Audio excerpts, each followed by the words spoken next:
കേന്ദ്ര ഏജൻസിയെ തൊട്ടാൽ ജാമ്യമില്ല, രക്ഷിക്കാൻ സ്വന്തം പോലീസുമില്ല. നേതാക്കൾക്ക് വേണ്ടി തെരുവിലിറങ്ങി അക്രമം കാണിച്ച അണികളെ കാത്തിരിക്കുന്നത് കെണിയോ? പ്രതിപക്ഷ നേതാവ് പിണറായി വിജയൻ തന്റെ കസേര ഭദ്രമാക്കി. പാർട്ടിക്കുള്ളിലെ വിമർശകരുടെ വായടപ്പിച്ചു. പക്ഷേ EDയെ ആക്രമിച്ചത് CPMന്റെ നട്ടെല്ലൊടിക്കുമോ? കേരള രാഷ്ട്രീയത്തിൽ നമ്മൾ ഒരുപാട് അക്രമങ്ങളും തെരുവ് യുദ്ധങ്ങളും കണ്ടിട്ടുള്ളതാണ്. എന്നാൽ കഴിഞ്ഞ ദിവസം നടന്ന ഒരു സംഭവം അതിൽ നിന്നൊക്കെ തികച്ചും വ്യത്യസ്തമാണ്. കേന്ദ്ര അന്വേഷണ ഏജൻസിയായ ED ഉദ്യോഗസ്ഥരെ ഒരു സംഘം CPM പ്രവർത്തകർ തെരുവിൽ നേരിട്ട് ആക്രമിക്കുന്നു. അതും CPM പ്രതിപക്ഷത്തിരിക്കുന്ന ഈ സാഹചര്യത്തിൽ. ഈ സംഭവം പ്രതിപക്ഷ നേതാവ് പിണറായി വിജയന് താൽക്കാലികമായി ചില രാഷ്ട്രീയ നേട്ടങ്ങൾ ഉണ്ടാക്കിയിട്ടുണ്ടാകാം. ഭരണപരാജയങ്ങളിൽ നിന്നും പാർട്ടിക്കുള്ളിലെ ആഭ്യന്തര വിമർശനങ്ങളിൽ നിന്നും ശ്രദ്ധ തിരിക്കാനും വിമർശകരുടെ വായടപ്പിക്കാനും അദ്ദേഹത്തിന് കഴിഞ്ഞിട്ടുണ്ട്. എന്നാൽ CPM എന്ന രാഷ്ട്രീയ പ്രസ്ഥാനത്തിന് ഇതുണ്ടാക്കാൻ പോകുന്നത് കനത്ത തിരിച്ചടിയാണ്. ഭരണമില്ലാതെ പ്രതിപക്ഷത്തിരിക്കുന്ന CPMന്റെ രാഷ്ട്രീയ ഭാവിയെ ED ആക്രമണ കേസ് എങ്ങനെ ബാധിക്കും? ആദ്യം നമുക്ക് പ്രതിപക്ഷ നേതാവ് പിണറായി വിജയന്റെ കാര്യമെടുക്കാം. അധികാരം നഷ്ടപ്പെട്ടതിന് ശേഷം പാർട്ടിക്കുള്ളിലും മുന്നണിയിലും അദ്ദേഹത്തിനെതിരെ വലിയ വിമർശനങ്ങൾ ഉയരുന്നുണ്ടായിരുന്നു. തെരഞ്ഞെടുപ്പ് പരാജയങ്ങളെക്കുറിച്ചും പാർട്ടിയുടെ അടിത്തറ തകരുന്നതിനെക്കുറിച്ചും മുതിർന്ന നേതാക്കൾ വരെ പരസ്യമായി സംസാരിച്ചു തുടങ്ങിയ സമയമാണിത്. എന്നാൽ ഈ ആക്രമണത്തോടെ കഥ മാറി.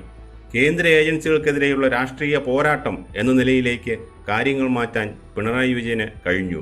അതോടെ പാർട്ടിക്കുള്ളിൽ അദ്ദേഹത്തിനെതിരെ ഉയർന്ന ആഭ്യന്തര വിമർശനങ്ങൾ താൽക്കാലികമായി നിലച്ചു. ശത്രുവിനെതിരെ ഒന്നിച്ചു നിൽക്കുക എന്ന പാർട്ടി ലൈനിലേക്ക് വരാൻ എല്ലാവരും നിർബന്ധിതരായി. പക്ഷേ പിണറായി വിജയൻ നേടിയ ഈ താൽക്കാലിക രാഷ്ട്രീയ ആശ്വാസം CPM എന്ന സംഘടനയ്ക്ക് വലിയൊരു ബാധ്യതയാണ് ഉണ്ടാക്കിയിരിക്കുന്നത്. അണികൾക്കിടയിൽ ഇതൊരു വലിയ ആശങ്കയ്ക്ക് വഴിമാറുകയാണ്. CPMന്റെ ഏറ്റവും വലിയ കരുത്തെന്താണ്? അവർ പ്രതിപക്ഷത്തിരിക്കുമ്പോൾ തെരുവിലിറങ്ങി പോരാടാനുള്ള അണികളുടെ ശേഷിയാണ്. ഭരണപക്ഷത്തെ പ്രതിരോധത്തിലാക്കാൻ ഈ കേഡർ സംവിധാനം പാർട്ടിക്ക് വേണം. എന്നാൽ ED ഉദ്യോഗസ്ഥരെ ആക്രമിച്ച കേസിൽ നിയമം മാറിയിരിക്കുകയാണ്. സാധാരണ ഒരു രാഷ്ട്രീയ കേസ് പോലെയല്ല ഇത്. കേന്ദ്ര ഏജൻസിയുടെ ഔദ്യോഗിക കൃത്യനിർവഹണം തടസ്സപ്പെടുത്തിയതിനും ഉദ്യോഗസ്ഥരെ ആക്രമിച്ചതിനും കടുത്ത നിയമ നടപടികളാണ് വരുന്നത്. ജാമ്യമില്ലാ വകുപ്പുകളാണ് ഇവർക്കെതിരെ ചുമത്തിയിരിക്കുന്നത്. അതിനാൽ പ്രതികളായ അണികൾക്ക് മാസങ്ങളോളം ജാമ്യം കിട്ടാത്ത അവസ്ഥ വരും. അതുപോലെ തന്നെ സംസ്ഥാന പോലീസിന്റെ സംരക്ഷണവും ലഭിക്കില്ല. പാർട്ടി ഇപ്പോൾ ഭരണത്തിലല്ലാത്തതുകൊണ്ട് പോലീസിനെ ഉപയോഗിച്ച് അണികളെ സംരക്ഷിക്കാനോ കേസ് ഒതുക്കാനോ കഴിയില്ല. വേറൊന്ന്, കേസിൽപ്പെടുന്ന സാധാരണക്കാരായ അണികളുടെ കുടുംബങ്ങൾ വഴിയാധാരമാകുന്ന അവസ്ഥയും ഉണ്ടാകുന്നു. ഇതാണ് പാർട്ടിക്ക് വരാൻ പോകുന്ന വലിയ തിരിച്ചടി. കനത്ത ശിക്ഷയും ജാമ്യമില്ലാ തടവും കാത്തിരിക്കുമ്പോൾ ഭരണത്തിന് തണലുമില്ലാത്ത ഈ സാഹചര്യത്തിൽ നേതാക്കൾക്ക് വേണ്ടി തെരുവിൽ ചോര ചിന്താൻ ഇനി സാധാരണ അണികൾ മടിക്കും. ഇത് CPMന്റെ സമര വീര്യത്തിന്റെ അടിത്തറ ഇളക്കും. കേരളത്തിലെ CPM എന്നും കേന്ദ്ര ഏജൻസികളെയും കോടതികളെയും വെല്ലുവിളിക്കാറുണ്ട്. എന്നാൽ അതൊക്കെ പാർട്ടി ഭരണത്തിലിരിക്കുമ്പോഴായിരുന്നു. അന്ന് ഭരണ സ്വാധീനം ഉപയോഗിച്ച് അണികൾക്ക് ഒരു പരിധിവരെ സംരക്ഷണം നൽകാൻ കഴിഞ്ഞിരുന്നു. പക്ഷേ ഇന്ന് CPM പ്രതിപക്ഷത്താണ്. സംസ്ഥാന ഭരണകൂടവും പോലീസും ഇന്ന് രാഷ്ട്രീയ എതിരാളികളുടെ കൈകളിലാണ്. കേന്ദ്ര ഏജൻസികളുടെ കേസിന് പുറമെ സംസ്ഥാന പോലീസിന്റെ കടുത്ത നടപടികൾ കൂടി നേരിടേണ്ടി വരും. ഹൈക്കോടതിയും സുപ്രീം കോടതിയും ഈ വിഷയത്തിൽ കടുത്ത നിലപാട് സ്വീകരിക്കുമ്പോൾ പ്രതിപക്ഷത്തിരിക്കുന്ന CPMന് അണികളെ സഹായിക്കാൻ ഒന്നും ചെയ്യാൻ കഴിയില്ല.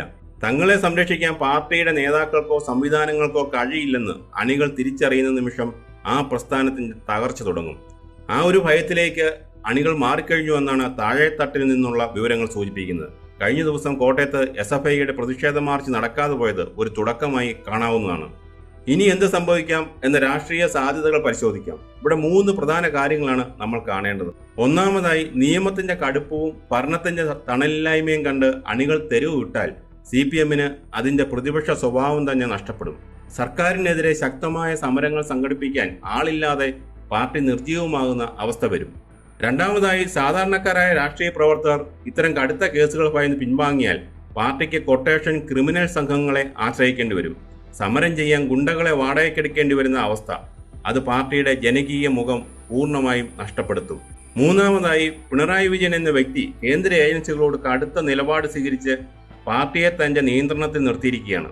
എന്നാൽ ഈ കേസുകളുടെ കനത്ത ശിക്ഷകൾ അണികൾ മാത്രം അനുഭവിക്കേണ്ടി വരുമ്പോൾ ഭാവിയിൽ നേതൃത്വത്തിനെതിരെ വലിയൊരു ആഭ്യന്തര കലാപം പാർട്ടിയിൽ ഉണ്ടാകാം. ഭരണവുമില്ല, ഞങ്ങളെ തെരുവിൽ ബലി നൽകി നേതാക്കൾ സ്വന്തം കാര്യം നോക്കുന്നു എന്ന വികാരം താഴെത്തട്ടിൽ ശക്തമാകും. ചുരുക്കത്തിൽ EDക്ക് നേരെയുണ്ടായ ആക്രമണം വഴി പ്രതിപക്ഷ നേതാവ് പിണറായി വിജയൻ തന്റെ രാഷ്ട്രീയ കസേര പാർട്ടിക്കുള്ളിൽ താൽക്കാലികമായി ഭദ്രമാക്കിയിരിക്കാം. വിമർശകരുടെ വായടപ്പിച്ചിരിക്കാം. പക്ഷേ പ്രതിപക്ഷത്തിരിക്കുന്ന CPM എന്ന പ്രസ്ഥാനത്തിന്റെ നട്ടെല്ലായ അണികളുടെ സമരവീര്യത്തെ ഈ സംഭവം തളർത്തിക്കളഞ്ഞു. കനത്ത ശിക്ഷയും ജാമ്യമില്ലാ തടവും ഭയന്ന് അണികൾ തെരുവ് ഉപേക്ഷിച്ചാൽ CPMന് വരും നാളുകളിൽ തിരിച്ചുവരവ് അസാധ്യമായിരിക്കും.